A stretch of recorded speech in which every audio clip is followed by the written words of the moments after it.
Swastiastu. Perkenalkan, nama saya Niputus Rohini. Saya mahasiswa program studi Pendidikan Agama Hindu semester 4 pagi Fakultas Pendidikan Universitas Hindu Indonesia. Pada kesempatan kali ini, saya akan mempresentasikan materi kelompok sosial, kepribadian, dan sosialisasi sebagai proses pembentukan kepribadian. Video ini sebagai salah satu tugas dari mata kuliah Sosiologi Pendidikan. Yang pertama, saya akan menjelaskan tentang kelompok sosial. Kelompok sosial adalah himpunan atau kesatuan manusia yang hidup bersama oleh karena adanya hubungan di antara mereka. Hubungan tersebut menyangkut hubungan timbal balik yang saling mempengaruhi dan juga suatu kesadaran saling menolong. Adapun pengertian kelompok sosial menurut beberapa ahli, yaitu pertama menurut Sherif and Sherif tahun 1956. Kelompok sosial adalah suatu unit sosial yang terdiri dari dua atau lebih individu yang telah mengadakan interaksi sosial yang cukup intensif dan teratur. Yang kedua, menurut Hart and Barnes, kelompok sosial adalah sekumpulan orang yang memiliki kegiatan yang konsisten. Yang ketiga, menurut Roland Friedman CS, kelompok sosial adalah organisasi yang terdiri dari dua atau lebih individu yang tergantung oleh ikatan-ikatan suatu sistem ukuran-ukuran kelakuan yang diterima dan disetujui oleh semua anggotanya. Proses terbentuknya kelompok sosial terjadi karena adanya alasan-alasan dan tujuan pembentukan kelompok itu. Di dalam kelompok terjalin hubungan timbal balik antara anggota yang satu dengan anggota yang lain, gotong royong, tolong menolong, serta saling mempercayai. Terbentuknya suatu kelompok sosial karena manusia sejak lahir di dunia mempunyai naluri secara biologis untuk hidup berkelompok. Namun, seiring perkembangan manusia hidup mempunyai kehendak dan kepentingan yang tidak terbatas. Atas dasar kehendakan dan kepentingan yang tidak terbatas itu, maka dalam usaha untuk memenuhi senantiasa tidak cukup untuk dapat dilakukan sendiri, melainkan harus dilakukan bersama agar di dalam proses usahanya dalam mencapai tujuannya itu dapat bekerja sama dan berpikir bersama. Menurut Abdul Shani tahun 2007 halaman 102.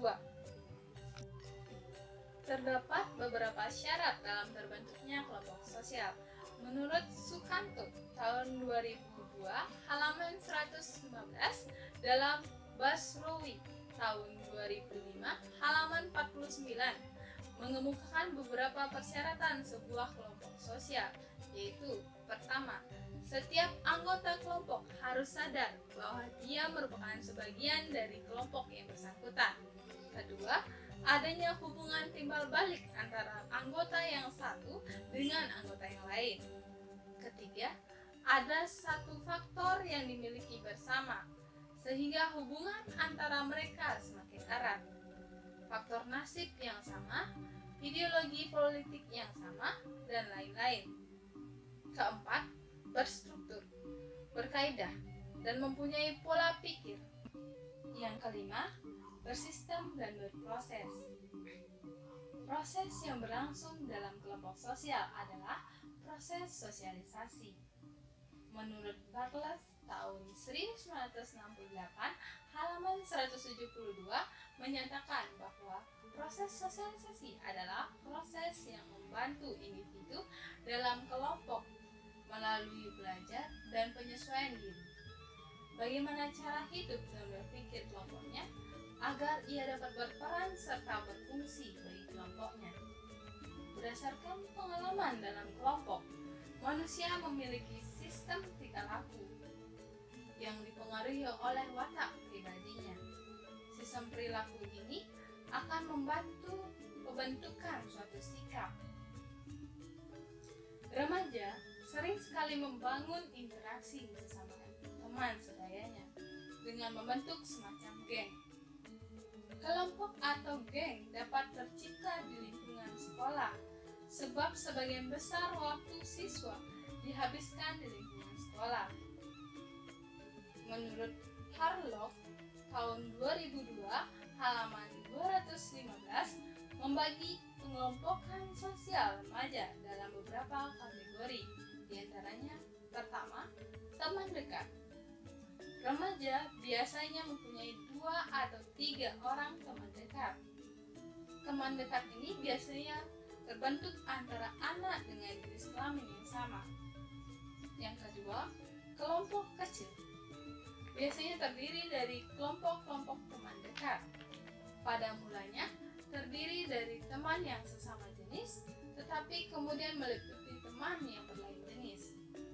Yang ketiga, kelompok besar. Terdiri dari beberapa kelompok kecil dan teman dekat. Yang keempat, kelompok yang terorganisir.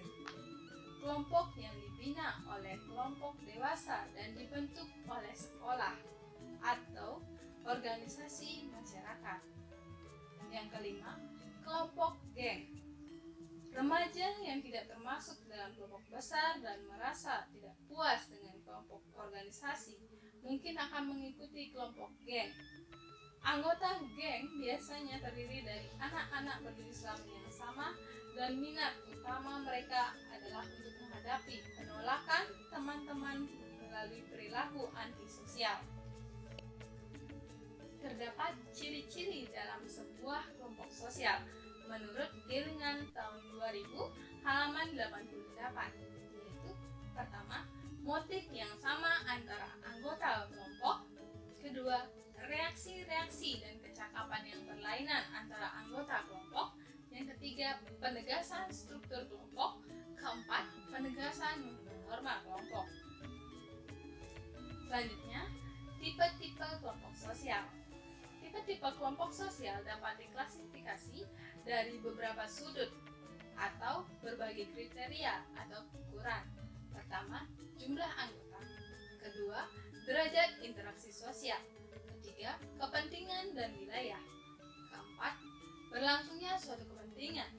Kelima, derajat organisasi. Keenam, kesadaran jenis, tujuan, dan hubungan sosial yang sama. Secara umum, kelompok sosial dapat diklasifikasi sebagai berikut. Pertama, primary group dan secondary group. Kelompok itu menjadi primer karena masih saling kenal. Kelompok sekunder karena sifatnya didasari kerjasama atas hitungan untung rugi. Kedua, menurut Gmelin-Cerf dan Gesell-Cerf. Dikatakan Gmelin-Cerf karena didasari ikatan batin yang alamiah. Sedangkan Gesell-Cerf karena ikatan lahiriah yang mekanis. Yang ketiga, formal group dan informal group. Kelompok sosial yang menjadi formal karena sistem hubungan itu sengaja diciptakan. Maka setiap orang dalam organisasi itu mempunyai kedudukan. Jika hubungan itu karena pertemuan berulang-ulang secara pribadi, maka disebut informal. Yang keempat, membership dan reference group. Kelompok sosial itu disebut reference group karena berusaha mengidentifikasi dirinya pada kelompok itu, di mana ia bukan anggotanya. Misalnya, orang yang tidak berhasil menjadi mahasiswa mencoba berperilaku mirip mahasiswa. Yang kelima, in-group dan out-group. In-group adalah persatuan individu di mana anggota-anggotanya memiliki satu kesatuan akan kesetiaan dan kerjasama, persahabatan, dan solidaritas. Selanjutnya, peran dan fungsi kelompok sosial atau in-group. In-group dan out-group terhadap kepribadian seseorang sangat berpengaruh terhadap kepribadian seseorang. Terhadap in-group, seseorang akan memperlihatkan rasa solidaritas, setia, pengakuan, dan bantuan. Sedangkan terhadap out-group akan memperlihatkan sikap acuh tak acuh, persaingan, hingga permusuhan. Di dalam kelompok sosial yang menjadi in-group, seseorang akan menjalin sebuah pertemanan dengan anggotanya. Dengan adanya teman, seseorang akan dapat saling berbagi pengalaman, bermain bersama, bersama gurau, dan lain sebagainya. Adanya interaksi yang dilakukan secara terus-menerus di dalam kelompok sosial dapat saling mempengaruhi satu sama lain. Kelompok bermain lebih banyak berperan dalam membentuk kepribadian seseorang. Kelompok teman sebaya adalah sekelompok teman-teman dengan usia yang sama dan status sosial yang sama. Kelompok teman sebaya mempunyai peran penting dalam penyesuaian diri seseorang. Pada usia remaja, kelompok sepermainan berkembang menjadi kelompok persahabatan yang lebih luas. Dalam istilah sosiologi, kelompok bermain atau teman sebaya dikenal dengan sebutan peer group. Teman atau persahabatan merupakan pengelompokan sosial yang melibatkan orang-orang yang berhubungan relatif akrab satu sama lain. Kelompok sosial sebaya sebagai lingkungan sosial bagi remaja yang merupakan peranan yang penting bagi perkembangan perilaku dan kepribadiannya. Kelompok teman sebaya sebagai lingkungan sosial bagi anak mempunyai peranan yang penting bagi perkembangan dirinya. Melalui kelompok sebaya, anak dapat memenuhi kebutuhannya untuk belajar berinteraksi sosial atau berkomunikasi dan bekerjasama. Belajar menyatakan pendapat dan perasaan, belajar merespon dan menerima pendapat dan perasaan orang lain, belajar tentang norma-norma kelompok, dan memperoleh pengakuan dan penerimaan sosial. Secara lebih rinci, Kelly dan Hansen tahun 1987 dalam Hasmas tahun 2009 menyebutkan 6 fungsi positif teman sebaya, yaitu pertama, mengontrol impuls agresif. Kedua, memperoleh dorongan emosional dan sosial serta menjadi lebih independen. Teman-teman dan kelompok teman sebaya memberikan dorongan bagi remaja untuk mengambil peran dan tanggung jawab baru mereka. Ketiga, meningkatkan keterampilan sosial, mengembangkan kemampuan penalaran, dan belajar untuk mengekspresikan perasaan-perasaan dengan cara yang lebih matang. Yang keempat, mengembangkan sikap tentang seksualitas dan tingkah laku peran jenis kelamin. Yang kelima, memperkuat penyesuaian moral dan nilai-nilai. Yang keenam, meningkatkan harga diri atau self-esteem, menjadikan orang yang disukai oleh sejumlah besar teman-teman sebayanya, membuat remaja merasa enak atau senang tentang dirinya. Dalam literatur lain dijelaskan pula mengenai dampak negatif hubungan pertemanan sebaya pada masa remaja adalah: pertama, cenderung menutup diri bagi orang-orang yang bukan merupakan anggota kelompoknya. Anak-anak yang membatasi lingkungan bermainnya dalam suatu kelompok tertentu, maka hubungan sosialisasinya dengan masyarakat umum akan terhambat. Yang kedua, timbulnya pertentangan dan masalah-masalah antara kelompok sebaya disebabkan karena adanya berbagai perbedaan pendapat antara satu kelompok dengan kelompok yang lain. Ketiga, anak yang terlalu mengedepankan kepentingan kelompok teman sebayanya. Biasanya hubungan mereka dengan keluarga menjadi renggang karena terlalu nyamannya dengan lingkungan teman sebayanya. Anak jadi jarang bersosialisasi dengan orang tua, sehingga timbullah berbagai kenakalan remaja akibat kurangnya kontrol dengan orang tua. Yang kedua, kepribadian. Kepribadian adalah ciri-ciri atau karakteristik atau gaya atau sifat khas dari seseorang yang bersumber dari bentukan-bentukan yang diterima dari lingkungan. Misalnya, keluarga pada masa kecil dan dan juga bawaan seseorang sejak lahir. Koswara tahun 2005 menegaskan bahwa definisi kepribadian dapat dikategorikan menjadi dua pengertian, yaitu sebagai berikut. Pertama, menurut pengertian sehari-hari. Dalam kehidupan sehari-hari, kata kepribadian digunakan untuk menggambarkan identitas diri atau jati diri seseorang, seperti saya seorang yang terbuka atau saya seorang pendiam. Yang kedua, kesan umum seseorang tentang diri, Anda atau orang lain, seperti dia agresif atau dia jujur. Yang ketiga, fungsi-fungsi kepribadian yang sehat atau bermasalah, seperti dia baik atau dia pendiam. Yang kedua, menurut pengertian psikologi dalam Jarkawi tahun 2006. Pertama, George Kelly tahun 2005 menyatakan bahwa kepribadian sebagai cara yang unik dari individu dalam mengartikan pengalaman-pengalaman hidupnya. Yang kedua, Gordon R. Ford tahun 2005 menyatakan bahwa kepribadian merupakan suatu organisasi yang dinamis dari sistem psikofisik individu yang menentukan tingkah laku dan pemikiran individu secara khas.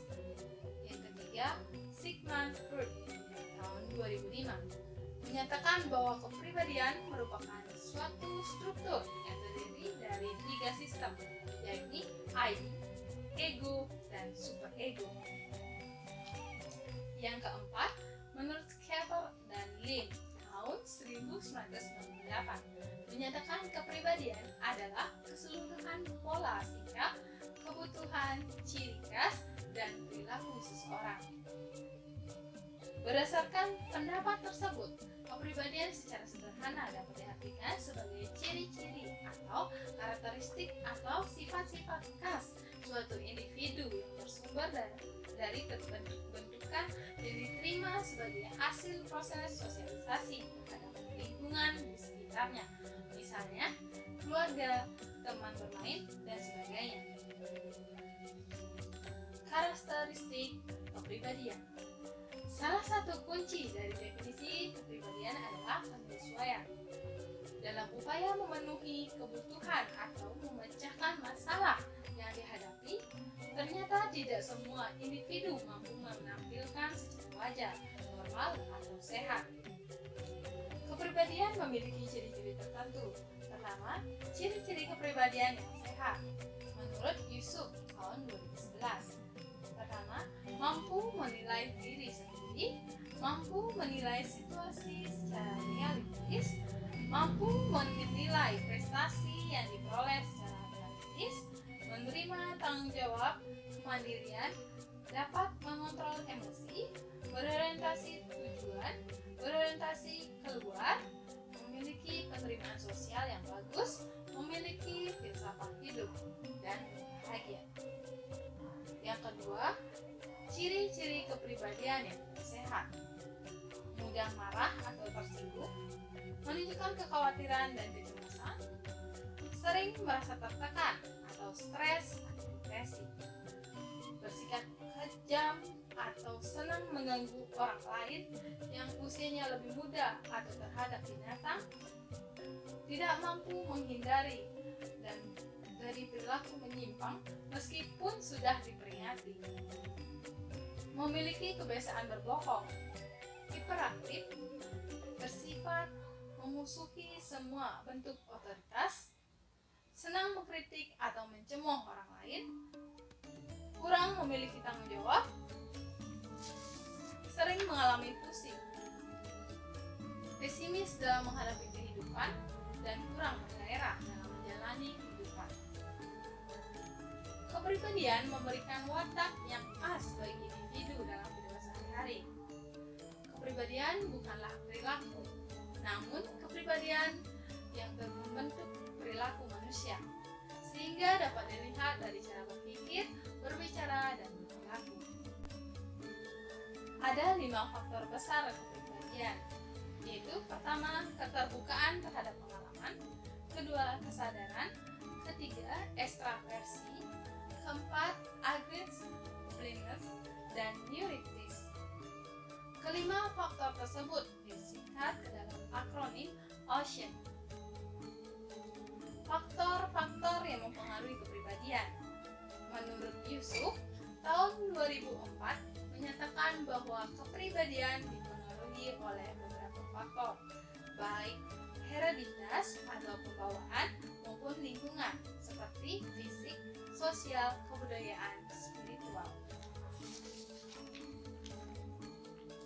Sejalan dengan pendapat Yusuf, mengemukakan bahwa faktor-faktor yang mempengaruhi kepribadian yaitu pertama, warisan biologis. Sifat-sifat biologis manusia yang bersifat warisan memberikan andil besar pada tahap pertama perkembangan kepribadian seseorang. Kedua, lingkungan fisik. Lingkungan fisik berpengaruh terhadap kepribadian karena dalam banyak hal di lingkungan ini menentukan tingkat kebutuhan yang harus dicapai seseorang jika ia ingin memiliki kebutuhan pokok untuk mempertahankan hidup. Ketiga, kebudayaan. Semua masyarakat mengembangkan tipe kepribadian tertentu yang selaras dengan kebudayaan mereka untuk dapat hidup dan bergaul dengan baik dalam suatu budaya tertentu. Keempat, pengalaman kelompok dan individu. Sebagian besar kepribadian manusia merupakan produk pengalaman pribadi yang diperoleh dalam suatu kelompok. Nilai, norma, dan kepercayaan yang ada dalam suatu kelompok juga membantu terbentuknya kepribadian.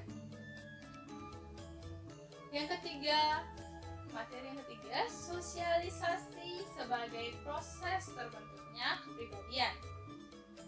Sosialisasi adalah suatu proses sosial yang terjadi bila seseorang individu menghayati dan melaksanakan norma-norma kelompok tempat ia hidup sehingga akan merasa menjadi bagian dari kelompoknya tadi. Dan kepribadian merupakan ciri-ciri atau watak yang khas dari seorang individu sehingga memperoleh identitas yang khas bagi individu yang bersangkutan. Sosialisasi adalah soal belajar. Dalam proses sosialisasi, individu belajar tingkah laku, kebiasaan, serta pola-pola kebudayaan lainnya. Adapun pengertian sosialisasi menurut beberapa ahli yaitu pertama, Bruce G. Cohen. Sosialisasi adalah proses di mana manusia mempelajari tata cara kehidupan dalam masyarakat untuk memperoleh kepribadian dan membangun kapasitas untuk berfungsi baik sebagai individu maupun sebagai anggota kelompok. Yang kedua, menurut Peter L. Berger, sosialisasi adalah proses pada seorang anak yang sedang belajar menjadi anggota masyarakat. Yang ketiga, Sujono Sukanto. Sosialisasi adalah suatu proses di mana anggota masyarakat yang baru mempelajari norma-norma dan nilai masyarakat, di mana dia menjadi anggotanya. Yang keempat, Hemsley. Sosialisasi merupakan suatu hal yang mendasar bagi perkembangan kita sebagai manusia. Dengan berinteraksi dengan orang lain, kita belajar bagaimana berpikir, mempertimbangkan dengan nalar, dan berperasaan. Yang kelima, Harper. Sosialisasi adalah suatu proses dengan mana seorang menghayati norma-norma kelompok di mana ia hidup sehingga timbullah dirinya yang unik. Jenis-jenis sosialisasi. Yang pertama, sosialisasi berdasarkan kebutuhan. Diklasifikasi atas sosialisasi primer dan sekunder. Sosialisasi primer menunjukkan pada proses anak mempelajari atau menerima pengetahuan, sikap, nilai, Adapun sosialisasi sekunder adalah proses yang mengibas individu yang telah disosialisasikan ke dalam sektor-sektor baru dari dunia objektif dalam masyarakat. Yang kedua, sosialisasi berdasarkan cara yang dipakai dapat berlangsung dalam dua bentuk. Pertama, sosialisasi preventif, ialah sosialisasi yang menekankan pada kepatuhan anak dan penghukuman terhadap perilaku yang keliru. Kedua, sosialisasi berdasarkan cara yang dipakai dapat berlangsung dalam dua bentuk. Pertama, sosialisasi preventif, ialah sosialisasi yang menekankan pada kepatuhan anak dan penghukuman terhadap perilaku yang keliru. Kedua, sosialisasi partisipasi, ialah sosialisasi yang menekankan pada otonomi anak dan memberikan imbalan terhadap perilaku anak yang baik. Ketiga, sosialisasi berdasarkan keberadaan perencanaan.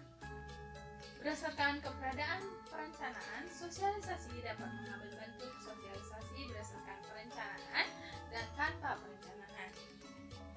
Sosialisasi berdasarkan perencanaan merupakan sosialisasi yang dilakukan atas dasar rencana yang berkelanjutan dan sistematis, seperti sekolah dan perguruan tinggi.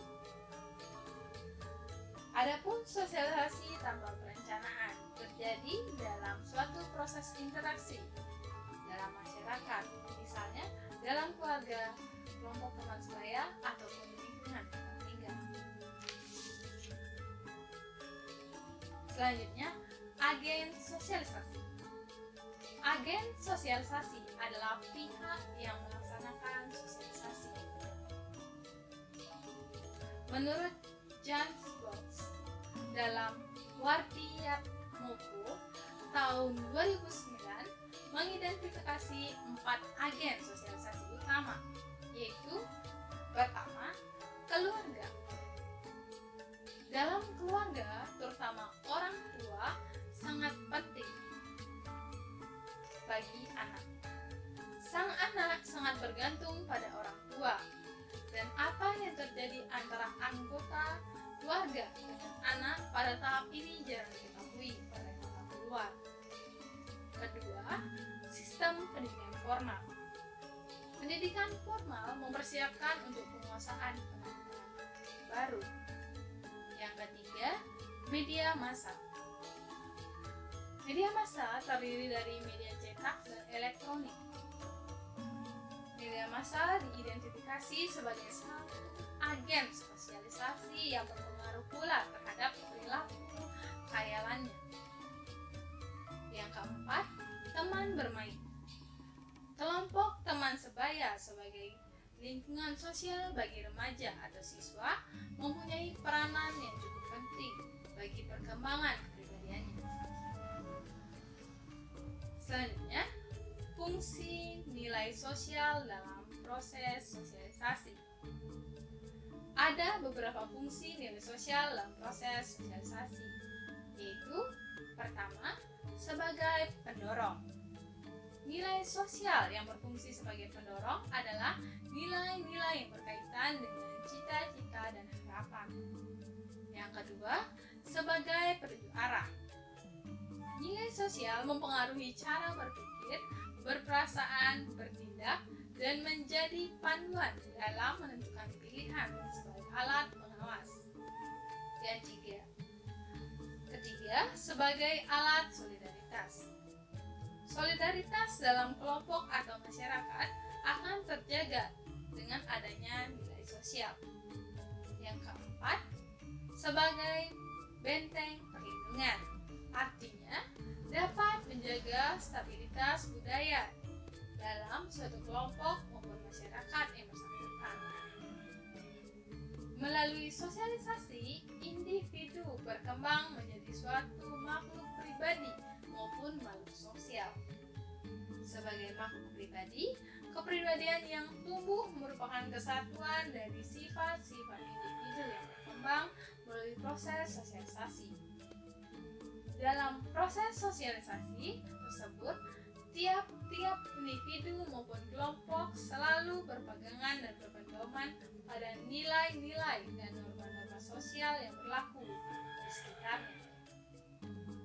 Nilai-nilai dan norma-norma sosial tersebut merupakan alat pembentukan kepribadian manusia, baik secara individu maupun kelompok, menurut Wardian Moko tahun 2009. Demikianlah presentasi yang dapat saya sampaikan. Apabila ada kesalahan atau kekurangan dalam penyampaian